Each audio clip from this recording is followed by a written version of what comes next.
सरायकेला से इस वक्त की बड़ी खबर सामने आ रही है। आपको बता दें, इस वक्त बड़ी खबर सरायकेला से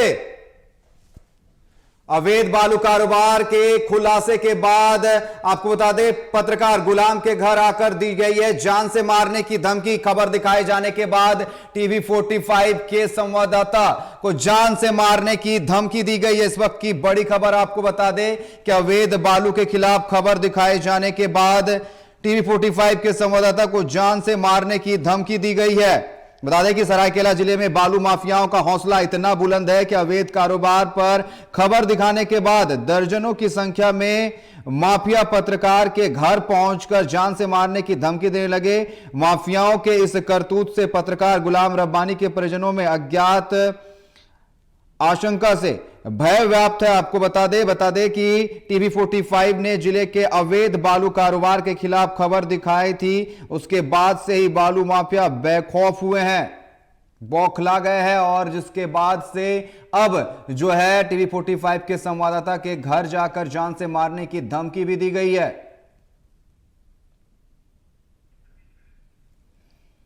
तो सरायकेला जिले में बालू माफियाओं का हौसला इतना बुलंद है कि अवैध कारोबार पर खबर दिखाने के बाद दर्जनों की संख्या में माफिया पत्रकार के घर पहुंचते हैं और जान से मारने की धमकी देते हैं। ऐसे में पत्रकार के परिजनों में भय का माहौल है।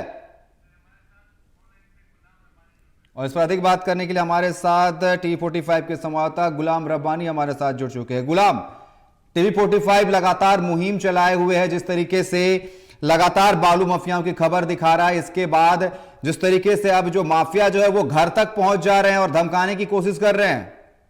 बिल्कुल अनिकेत, देखिए पिछले दिनों टीवी 45 ने खबर दिखाई थी। FIR जो एपिसोड प्रोग्राम है उसी के माध्यम से हमारे स्टेट हेड अभिषेक भारती और हमारे जो CEO हैं RJ राकेश, उन्होंने एक खबर दिखाई थी कि ईचागढ़ थाना क्षेत्र में और सरायकेला जिला में किस तरह से अवैध बालू का कारोबार चल रहा था। उसी को लेकर जो की है अवैध बालू कारोबारी जो कि अशोक दास जो सोड़ो ईचागढ़ के रहने वाले हैं और लक्ष्मण महतो और अन्य लोगों ने आकर जो कि मेरे घर पर आकर धमकी दी और जान मारने की धमकी दी। उनका साफ तौर पे कहना था कि आप बालू का खबर क्यों दिखाइएगा, ये तो वो हम लोग का काम है, ये हम लोग तो करेंगे।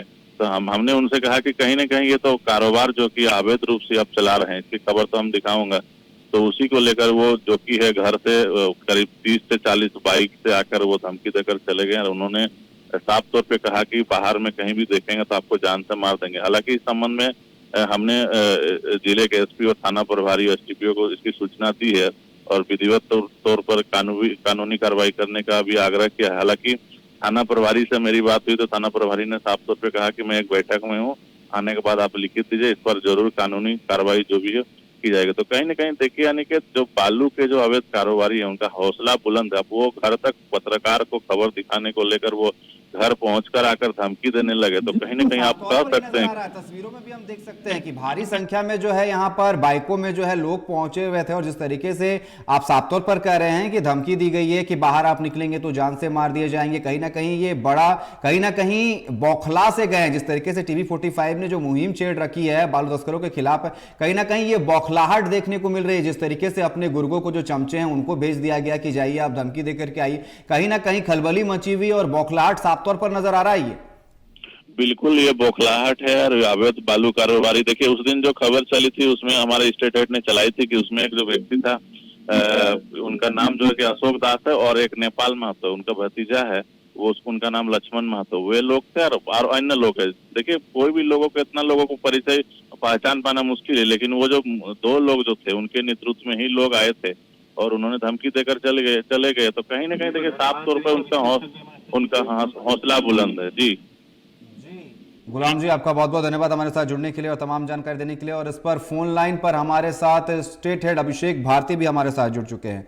अभिषेक, टीवी 45 बालू तस्करी के खिलाफ लगातार खबर दिखा रहा है, मुहिम छेड़े हुए है, लेकिन टीवी 45 के ही संवाददाता को धमकी दी गई।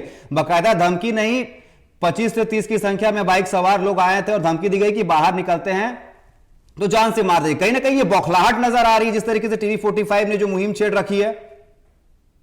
देखिए सबसे बड़ी बात है, ये हास्यास्पद है उस थाना इलाके के लिए जिस थाना इलाके में हमारे सहयोगी गुलाम रब्बानी रहते हैं। अव्वल तो मैंने पहले भी कहा था कि इस खबर से गुलाम रब्बानी का कोई सरोकार था नहीं, ये मेरी खबर थी। तो अव्वल तो उनको धमकी देनी थी तो मुझे देना चाहिए था, लेकिन उन्होंने गुलाम रब्बानी को एक सॉफ्ट टारगेट समझा। क्योंकि गुलाम रब्बानी को इसकी 1% भी जानकारी नहीं थी कि हो क्या रहा है। मैंने गुलाम रब्बानी को कोई जानकारी दी भी नहीं थी, मैंने ये खबर की थी, मैंने ये स्टिंग ऑपरेशन किया था। एक दूसरी बात कि बिल्कुल हमारा तीर एकदम सही निशाने पर लगा है। और तीसरी बात जो आप बौखलाहट बोल रहे हैं, जी नहीं, बौखलाहट नहीं, ये चोर है और ये कायर है। इनकी औकात नहीं है कि ये जो है वो एक तो चोरी करते हैं और ऊपर से ये धमकी देते हैं और इन्हें लगता है कि हम डर जाएंगे। अब तक तो ये था क्योंकि हम थोड़ी सी मुरव्वत इसलिए बरत रहे थे कि हमें लगता था कि इनका घर चलता है, इनका परिवार चलता है, तो इसीलिए जो छोटे मझोले बालू माफिया उनके खिलाफ हम कभी कुछ नहीं बोलते थे। हम जानते थे कि ठीक है, घर चलाने के लिए इंसान मजबूर होता है, वो थोड़े बहुत गलत काम करता है, इसलिए हमारे निशाने पर सिर्फ बड़े बालू कारोबारी रहते थे। लेकिन इस बार जो हरकत इन्होंने की है, अब टीवी 45 बिल्कुल बेमुरव्वत हो जाएगा। और अब मैं टीवी 45 पर लाइव यह ऐलान कर रहा हूं कि सरायकेला जिले में मैं घूम घूम के एक एक बालू घाट पे अगर एक कटोरी भी कोई बालू चोरी करेगा तो वो दिखाऊंगा, और तब तक दिखाऊंगा या तो वो मुझे जान से मार दे या फिर ये बालू का कारोबार बिल्कुल बंद ही हो जाए। ये मैं ओपन चैलेंज इन बालू माफियाओं को अभी लाइव कर रहा हूं अनिकेत। जी बिल्कुल, कहीं ना कहीं जिस तरीके से आपने कहा, साफ तौर पर वो जो नजदीकी थाना क्षेत्र है उनके लिए भी बड़ी शर्म की बात है जिस तरीके से इतने संख्या में लोग आए और साफ तौर पर धमकी देकर चले गए। कहीं ना कहीं आपने बिल्कुल सही कहा जो आपने यहां पर कहा है कि लाइव जिस तरीके से कहीं ना कहीं साफ तौर पर ये पूरा बौखलाहट नजर आ रहा है, और इस पर क्या एक्शन लेती है पुलिस, ये भी देखने वाली बात होगी। बिल्कुल, ये देखना ही है, हम यही देखेंगे। देखिए, इश्क और जंग हो भरपूर होनी चाहिए, तो इसलिए अब जब तक इश्क था तब तक भी अच्छा था। हम इश्क कर रहे थे कि ठीक है, लोग घर चलाते हैं, परिवार चलाते हैं, थोड़ी बहुत बालू की चोरी करते हैं, तो हम बड़े माफियाओं के खिलाफ ही जंग छेड़ेंगे। लेकिन जब जंग छिड़ ही गई है और जब आर पार की लड़ाई ही होनी है तो ठीक है, फिर हम भी देखते हैं। देखना है जोर कितना बाजुए कातिल में है। हम अभी से क्या बताएं क्या हमारे दिल में, इंतजार कीजिए अनिकेत, अब तांडव होगा। जी अभिषेक, आपका बहुत बहुत धन्यवाद हमारे साथ जुड़ने के लिए और तमाम जानकारी देने के लिए।